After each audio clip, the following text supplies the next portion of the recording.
This is Dan from The Verge, and this is the Acer Chromebook C720. Acer's new Chromebook C720 is an update to last year's ultra-cheap C7. The C720 is slimmer, faster, lighter, and longer lasting than before, and at $249, it's likely to be the cheapest new Chromebook announced by Google this year. Though the C720 has been more or less ignored by Google thus far, it is a considerable upgrade over the C7. Acer has tightened up manufacturing on the device, resulting in a much nicer laptop. The display hinge isn't wobbly, the laptop doesn't flex when you pick it up, the keyboard is actually pretty nice to type on, and the trackpad is remarkably usable for scrolling and other multi-finger gestures. The C720 is also thinner and lighter than the C7, but it still has a pretty boring utilitarian design. Compared to the flashy gloss and fun colors of the Chromebook 11, the C720 is a snoozer to look at with its dark gray color scheme and pedestrian looks. But it's functionally much better. You won't leave fingerprints all over its lid every time you touch it, for example. The 11.6-inch display on the C720 is the same size and same 1366 by 768 pixel resolution as last year, but this time it has a matte finish, which all but eliminates reflections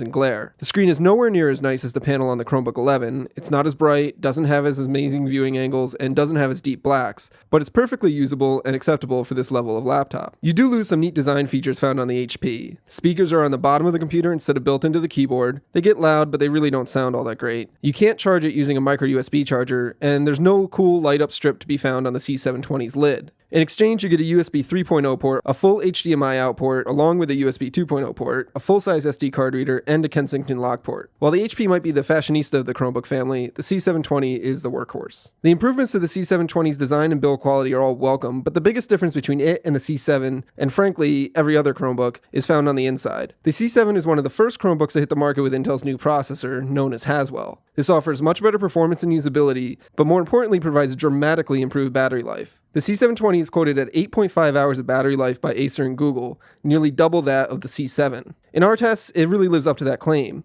It lasted over 9 hours and 40 minutes in our rundown test, and in real-world use, we've been able to get well over 7 hours of use from it. The biggest complaint we've had from Chromebooks in the past is battery life, and fortunately, the C720 has no issues there. Along with the new processor, Acer has swapped out the C7's antiquated spinning disk hard drive for a much more fitting SSD. You lose a lot of storage space. The SSD is only 16 gigabytes compared to the old version's 320 gigabytes, but you gain a lot in performance, and with Chrome OS, you're supposed to be living in the cloud anyways. The new machine powers on much faster, can handle dozens of tabs without choking, doesn't drop frames in video playback, and is just snappier and more responsive than any Chromebook I've used, save for the top-of-the-line Pixel. I can't say it's as fast as my MacBook Air, but it's fast enough to where it doesn't get in the way of my work, and that's really the most important factor. At under $250, the C720 is pretty much the cheapest laptop that you can buy these days, and fortunately, its performance and stamina belie its bargain basement price. Chrome OS still isn't for everyone. You really have to give yourself over to Google's services and be content with web-based apps. But the C720 is still a very capable machine, which can't really be said for many other Chromebooks. Google may be calling the HP Chromebook 11 the Chromebook for everyone, but the C720 seems to be the Chromebook for me, and probably you too.